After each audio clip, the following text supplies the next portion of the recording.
Happy Vlogmas, everyone!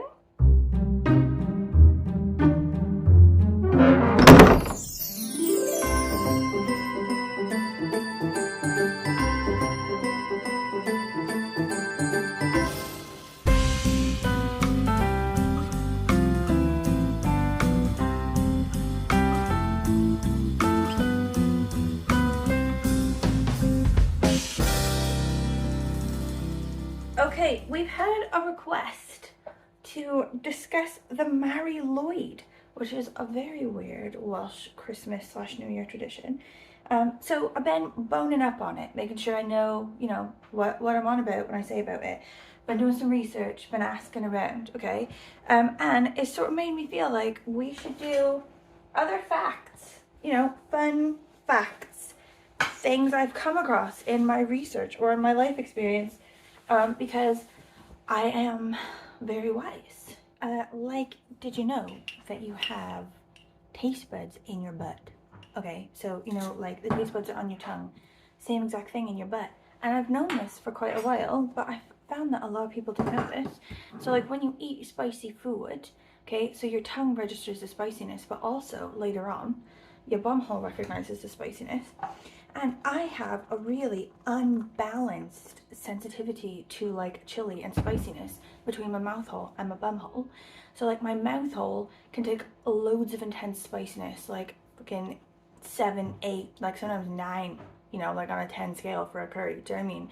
Like I'm all about that madras, sometimes a bit spicier, you never know, okay? Sometimes I'll eat something and my mouth hole is so good with spiciness, I won't even register that it's spicy. I don't even know that that's spicy, okay, until later next day. My bum hole's like, whoa, what did we eat? And my mouth hole's like, I don't even know. I have no idea. Do you know what I mean? Because while my mouth hole is really good with the spice, my bum hole, super sensitive. If it could ask for a curry, it would ask for 0 spiciness. It would be like, actually, can we not have a curry and just have like really bland potatoes, like a light bit of butter and that's it? Actually, just kidding. We're just gonna have water. We're just gonna lick it. Also, did you know that the #1 thing that people donate to food banks in America is peanut butter? Okay, and the #1 thing they donate to food banks in Britain is canned meat. Like meat, but in a can. Yeah, I know. Like, I feel like there's a wider cultural difference here. I feel like it speaks to a much like broader, wider social situation, but I don't know what it is. I'll have to think about it a bit more, but it does remind me of this really fucking mortifying thing. I saw this woman in a meeting the other day who I used to work with. She used to be my boss, and she was quite cool. I used to try to impress her, but I don't think I ever did because I was young and stupid. But I saw her one time in Sainsbury's in the grocery store, and I was putting food into the food bank thing, like there's like receptacles in grocery stores or whatever where you can buy food out of the store and then put it in the food bank thing. I'd found a bunch of like really cheap soup and I was like, oh yeah, okay, 'tis the season, I'm gonna put soup into this thing. But when I dumped it all in, I accidentally dumped in like my own stuff as well, stuff that I need, and I was like, oh fuck. So I had to go in and like dig through it and pull my stuff out, and that's when I sort of looked up and we locked eyes, and then she turned around and left. I never got to explain. Sometimes I wake up in a dead sweat thinking about it, like mortifying. Okay, also, another one for you. There were 3 murders in the city of Cardiff last year, but over 4,000 incidents of theft reported. Okay, but still doesn't stop the delivery people from putting packages on my fucking doorstep for everyone to see them when I'm not there. Or in my fucking trash bin with the dog shit. Are you kidding me? Dicks. Okay, also, I've been looking for new hobbies, okay? Like, if you know me, or you watch my channel, okay, like last Vlogmas or whatever, every year, I'm on the hunt for new hobbies. So in the year, okay, I take stock of what's happened in the year. Some of my hobbies, they die off, okay? They've served their time. Now, at the end of the year, I need to push them to the hobbies graveyard, okay? Like, rest in peace embroidery, okay? Rest in peace crochet, okay? And I need to go on the hunt for different hobbies for the new year. Okay, so did you know, facts, okay, did you know that cold water swimming, okay, like jumping in the sea and having to swim around early in the morning in December, okay, is related to not only increased metabolism, but improved mental clarity, focus, and alertness. And that's just 1 cold water immersion a week, okay, or that membership in sort of outdoor swimming, cold water immersion societies in the UK increased 36% from 2020. People are getting into it. It's a thing, okay? There's a society down Penarth, like the sort of closest beach-ish to me. I could get there early in the morning, absolutely no problem. Like, I work from home most days, like, I mean, I'm not sure how it works all the way, because how do you dry off? Like, would I just get in my car and drive home? I don't know, I've got to look into it. Does anyone know about this? Like, what do you do? How do you work it? I feel like I want to do it. Okay, also, some other ones for you. Did you know there are 15,000 species of wild mushrooms and fungi in the UK, many of which are edible? Also, did you know that Wales has several wild mushroom foraging societies, 2 of which operate in and around Cardiff? Okay, my friend from school back home, she's super into mushroom farming. She's like a proper mushroom farmer now. And my mom as well has moved to the rainforest, okay, and she's surrounded by mushrooms all the time, and she's obsessed because she's worried that there's going to be a poisonous one in her yard and her dog is going to eat it. So she's like always out there like, are they right? Are they okay? Are they okay? So now she's like learning about all the mushrooms. Now I've been taking notice, okay, and they're fucking weird. They're so weird. And also, I love a foraged mushroom. Had a foraged mushroom pizza like in Seattle after the marathon, and my god, so nice. Then I had like this weird like tempura foraged mushroom taco situation. I'm like, I don't want to talk about it too much, but it was like a sex in my mouth. Okay, so now I'm thinking, should I join a foraging society? Should that be like one of my new hobbies? Mushroom foraging? There's loads of websites, loads of societies, okay? 15,000 species of mushroom.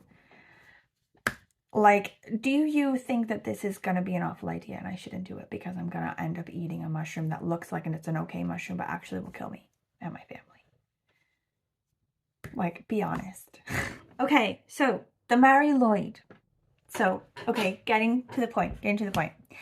So, someone asked about the Mari Llwyd in our comments, okay? And I know what it is and I've seen it. Like, we go to this museum, the St. Museum, for like weird stuff every year. Like Halloween stuff. They do like a burning man. They sort of like burn like this like, you know, straw man, this wicker man. Also for Christmas stuff, they do like Christmas and New Year stuff, and they did this Mari Llwyd thing. And how it works is, okay, traditionally, it's like a horse head on a stick, okay, or a dude like in a sheet with like a horse head skull like on him, okay, and then just a bunch of dudes, or like I think mainly dudes, and they go around to the houses in a village or in the town or whatever, and they knock, and instead of like carolers or whatever, it's like they sing this song, this like Mari Llwyd song, which asks to be let in. And then the people inside the house, they sing back. They do like, it's like a call and response song thing where they sing back, no, you can't come in. So then like the horse people sing all, you know, their thing, which is like, please, please, please. And then the house people are like, no, like they do their singing or whatever.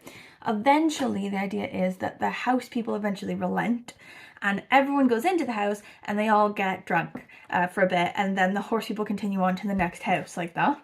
So it's sort of like caroling, you know, but it's like wassailing, this sort of like Christmas drinking and sort of like visiting each house sort of tradition. So I thought it was really old. Like, it looks like, when you see it, it looks pagan as fuck. Definitely pre-Christian. Do you know what I mean? But apparently, like, even though they used to think that, they sort of looked into it now and scholars are like, no, we don't think so. Because there's a lot of really strong documentation of similar traditions in England that are old. And also there's strong documentation of traditions in Wales that are medieval. And this sort of Mari Llwyd thing isn't mentioned. So they're like, we think that. So it shows up first in print in like 1800. They think that it's roughly sort of 1600, 1700 sort of tradition, and that's the beginning of it. Like, it's not pagan at all.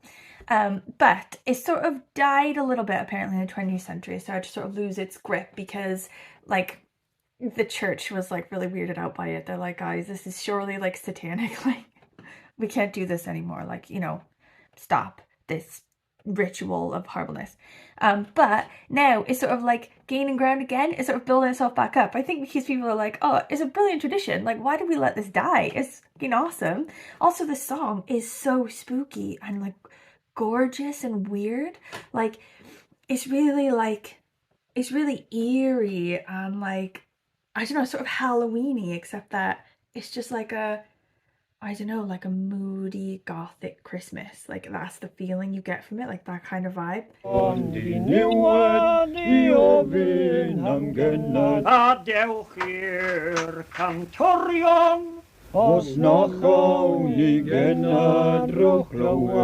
It's brilliant. It's brilliant crack.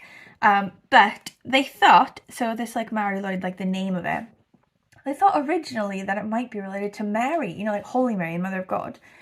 But this other guy, apparently, he's like, no, we think it's related to a mare. You know, Mary, like a horse, a female horse, like that. So they're still, you know, like arguing about where that comes from. Like, it's not, you know, well known, its origins and like shit like this. It's just sort of like popped up and it's fucking awesome and weird as fuck.